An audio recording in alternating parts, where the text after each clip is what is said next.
Berbisi, ada peribahasa bilang Anda tidak mendapatkan kesempatan kedua untuk membuat kesempatan pertama. Seringkali pesan pertama ini datang dari kata-kata. Inilah topik pembahasan saya pada kali ini. Saya Idris dari kelompok 11. Izin dari kami untuk mempresentasikan materi kami kali ini.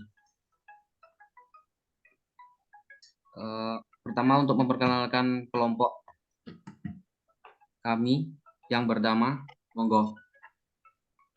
Fahrul Fauzi, NIM 2111029.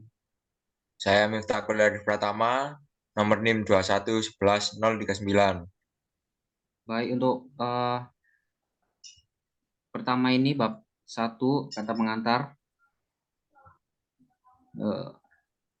Syukur untuk panjatkan kehadirat Allah yang Maha Kuasa karena atas rahmatnya dan hidayahnya, maka penulis diberikan kemudahan dalam menyelesaikan laporan proposal kewirausahaan untuk memenuhi tugas mata kuliah teknik technopreneurship.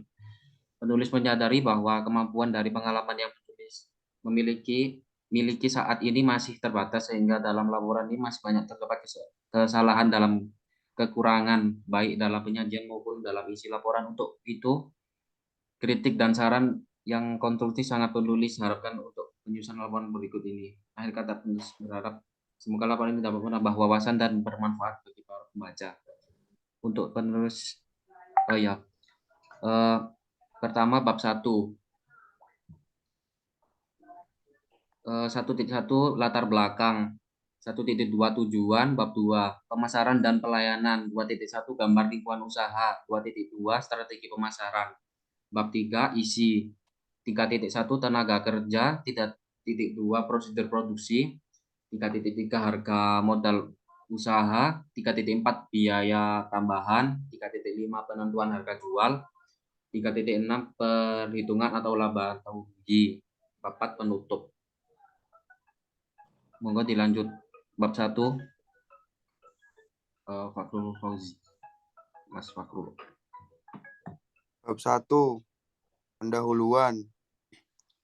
1.1 latar belakang. Dengan sulitnya memperoleh pekerjaan pada zaman sekarang, sehingga menyebabkan semakin banyaknya jumlah pengangguran. Dilihat dari segi ekonomi individual, tentu saja pengangguran ini sangat merugikan, karena manusia mempunyai kebutuhan yang tidak sama.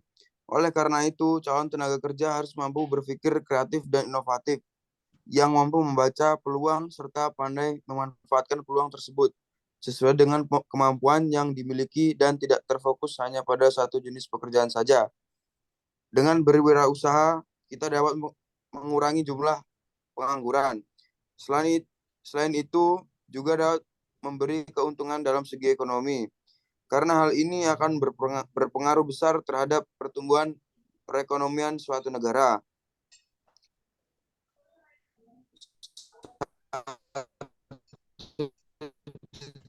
Dua, tujuan. Melatih diri dari rasa tanggung jawab dalam berwirausaha. 2. Mendapatkan pengalaman dan pengetahuan tentang berwirausaha. 3. Menumbuhkan jiwa wirausaha pada generasi muda. Bab 2. Pemasaran dan pelayanan. 2.1. Gambaran lingkungan usaha. Usaha ini didirikan di tengah masyarakat yang bertempat di Jalan Sawo Jajar, yang berada di tengah kumpulan makanan kuliner malam dan berada dekat Kampus 2 di Malang. Sawo Jajar dikenal dengan daerah kuliner malam yang banyak sekali diminati oleh orang luar Malang karena berada di dekat exit tol Sawo Jajar. 2.2 Strategi pemasaran. Harga bakso aci instan dan cemilan ditentukan berdasarkan biaya stok yang telah dikeluarkan, yaitu meliputi harga produk bakso aci, hari produsen.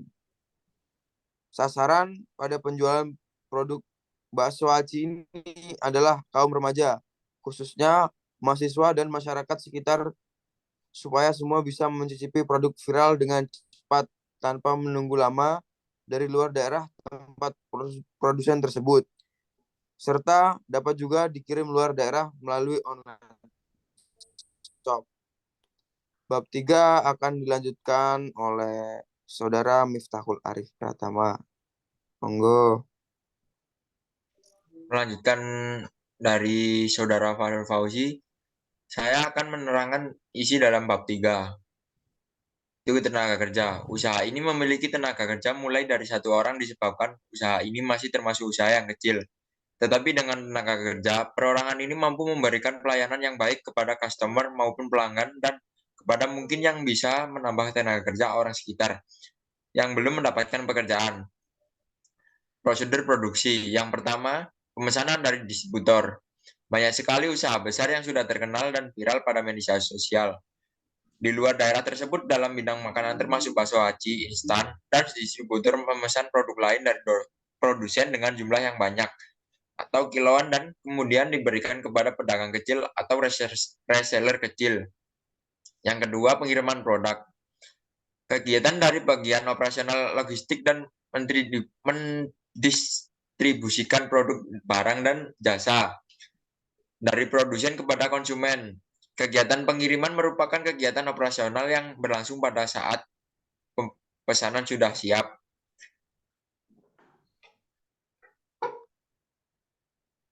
Pengiriman produk dari produsen luar daerah melalui online shop atau bisa menghubungi pihak produk tersebut jika ingin menjadi distributor atau agen dari produknya. Agar mudah dan cepat dalam pengiriman supaya dibedakan dengan pesanan-pesanan online biasa yang masuk di produsen. Yang ketiga yaitu pemisahan produk. Produk yang sudah dipesan berjumlah banyak dan dari produsen dipilih disesuaikan dengan jenis produk tersebut supaya lebih gampang dan dalam packing. Yang keempat, pengemasan produk. Pengemasan produk suatu bentuk kegiatan untuk memberi wadah atau pembungkus suatu produk. Dalam proses pelaksanaannya, terdapat kegiatan melindungi, mengawetkan, mengangkut, memberikan informasi, dan menjual suatu produk. Produk dikemas dan dipacking ulang dengan ukuran gram yang berbeda-beda untuk produk. Makanan bakso aci instan ini cukup dimasukkan ke dalam plastik atau mika tebal, lalu divakum supaya lebih tahan lama dan awet selama sebulan lebih. Yang kelima, ada penetapan harga. Penetapan harga adalah suatu proses untuk menentukan seberapa besar pendapatan yang akan diperoleh atau diterima oleh perusahaan dari produk atau jasa yang dihasilkan. Salah satu keputusan tersulit yang dihadapi oleh reseller adalah mengenai penetapan harga. Yang keenam, ada promosi.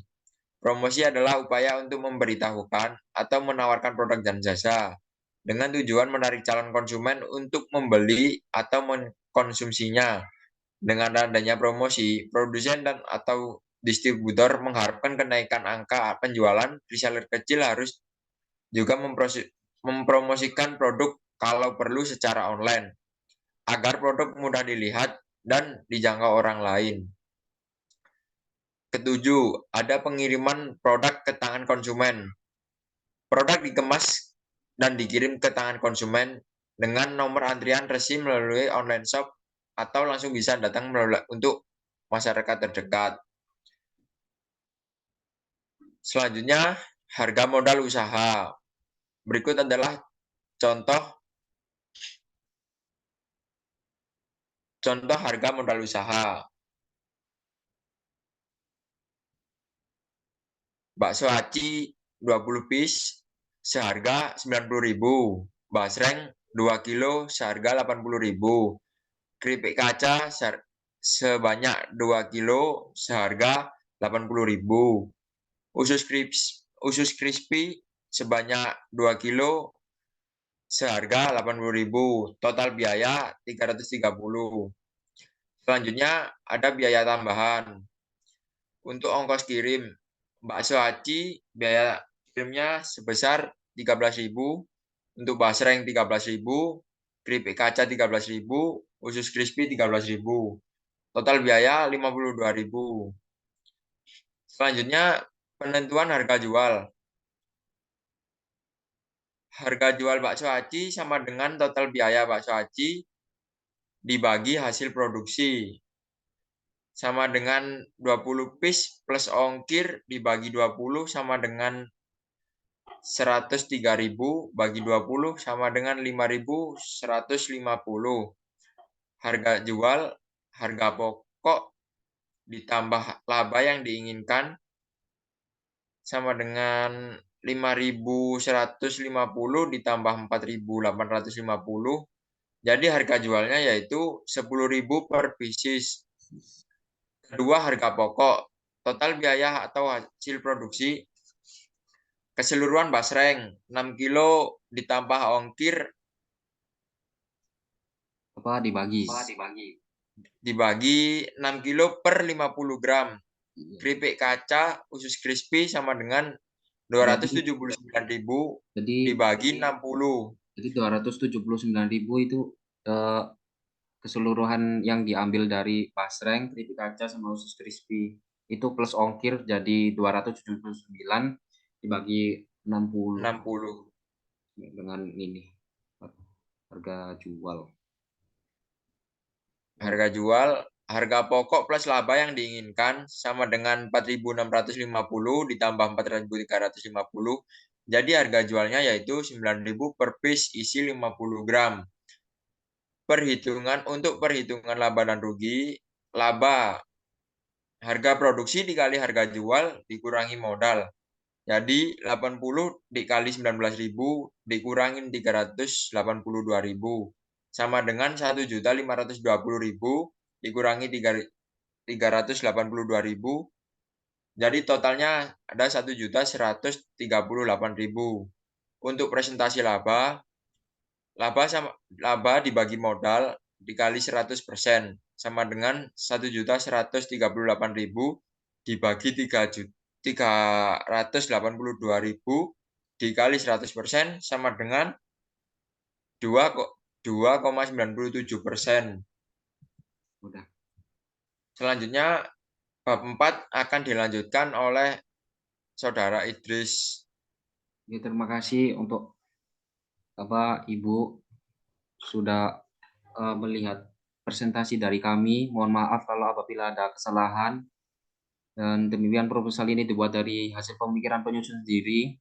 Semoga proposal ini dapat bermanfaat bagi saya khususnya dan semua bagi pembaca. Semoga proposal ini dapat mendorong kita untuk berwirausaha agar kedepannya dapat membuka lapangan pekerjaan sehingga dapat mengurangi jumlah pengangguran. Pada proposal ini masih banyak sekali kekurangan termasuk dalam proposal ini. Oleh karena itu, penyusun mohon kritik dan saran serta bimbingan dari keseluruhan proposal ini. Terima kasih, Ibu. Wassalamualaikum warahmatullahi wabarakatuh. Waalaikumsalam warahmatullahi wabarakatuh.